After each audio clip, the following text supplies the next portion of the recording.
सवाल यह है कि किस हिंसा का रेफरेंस दे रहे थे, कौन सी हिंसा की बात कर रहे थे राहुल गांधी जी, और आज संविधान से ज्यादा शिवजी का हवाला क्यों दे रहे थे विजय जी?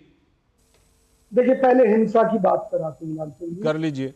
राहुल गांधी जी ने जिस हिंसा की बात की वो बड़ी स्पष्ट है।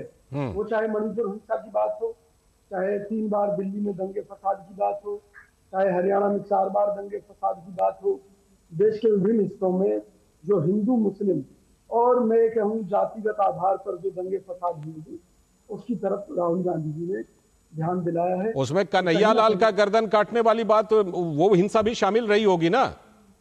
निश्चित तौर पर, ठीक है, निश्चित तौर पर। ठीक है, कन्हैया लाल के परिवार को मुआवजा कांग्रेस की सरकार ने दिया था, तो निश्चित तौर पर हम हिंदुओं की भावनाओं से भी उतने ही परिचित हैं जितना किसी और अन्य, चाहे वो आदिवासी हो, चाहे वो किसी भी जाति के हो, जैनी हो, बौद्ध हो, किसी भी अल्पसंख्यक समुदाय के हो, सिख हो, तो सभी का हम ध्यान रखते हैं जी। बहरहाल अब उनके जहां तक शिव जी की मूर्ति वो तस्वीर दिखाने की बात है, तो देखिए मोदी जी भी दावा करते हैं कैमरे के आगे गुफा में बैठते हैं शिव जी के ध्यान में। इधर राहुल गांधी जी तस्वीर दिखा रहे हैं। वो गुफा में तो इंदिरा जी भी गई थी, उसकी भी तस्वीरें हैं। सुनिए ना, देखिए सुनिए, ये शिव जी के 2 भक्तों का मुकाबला संसद में होगा, एक तरफ मोदी जी, एक तरफ राहुल गांधी जी। तो राहुल गांधी जी तो क्या है, भगवान शिव ने जो शिक्षाएं दी उनके आधार पर इस देश को चलते हुए देखना चाहते हैं, और मोदी शिक्षाओं को एक तरफ रख के ठीक है देश के अंदर पैदा कर रहे हैं अडानी अंबानी की तरह के भस्मासुर जो इस देश को भस्म कर देना चाहते हैं अपने लालच से, अपने स्वार्थ से। अब जब आपके जियो तो फिर तेलंगाना में क्यों समझौता किया गया अदानी की कंपनी के साथ भस्म कराने के लिए? तेलंगाना में समझौता जो है वो क्या तेलंगाना को भस्म करवाने के लिए समझौता हुआ है?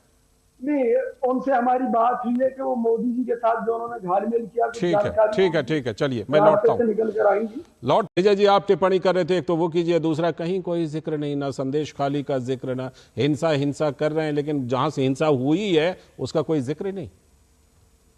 देखिए, सबसे पहली बात मैं आपको ये बताना चाहता हूँ कि जो हिंदू शब्द वाले मुद्दे पर राहुल गांधी जी के ऊपर आरोप लगाया जा रहा है वो गलत है। क्यों? उन्होंने जो बोला है वो तो सामने है। सांसदों की तरफ सुनिए ना, उन्होंने हिंदू समाज के लिए कुछ नहीं कहा, उन्होंने भाजपा के सांसदों की तरफ। हमने तो बाइट सुनवा दी उनकी, वो जो कह रहे थे वो सारा कुछ सुनवा दिया हमने। वो सुनिए, वो बाकायदा भाजपा के सांसदों की तरफ बात करके। अब दूसरी बात सुन लीजिए, देश का सुप्रीम कोर्ट कहता है कि हिंदू धर्म नहीं है। हमने सुनवा दिया, हमने तो उनकी बातें सुनवा दी। आपने सुना होगा टीवी के ऊपर, उन्होंने कहा जो अपने को हिंदू कहते हैं, उन्होंने ये नहीं कहा कि भाजपा कहती है, मोदी जी कहते हैं या अमित शाह जी कहते हैं। उन्होंने कहा जो भी अपने को हिंदू कहते हैं, और ये पहला नहीं है। वो कहते हैं मंदिरों में लड़की छेड़ी जाती है, ये पहला मौका नहीं है उनका कि हिंदू धर्म का अपमान करना। कि ये जो अपने आप को हिंदू कहते हैं उनके लिए कहा उन्होंने।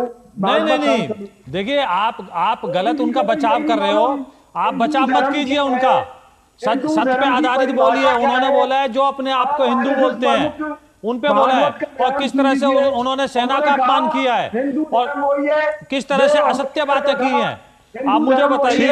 ठीक है, जो भी जैसा भी भाषण दिया गया है राहुल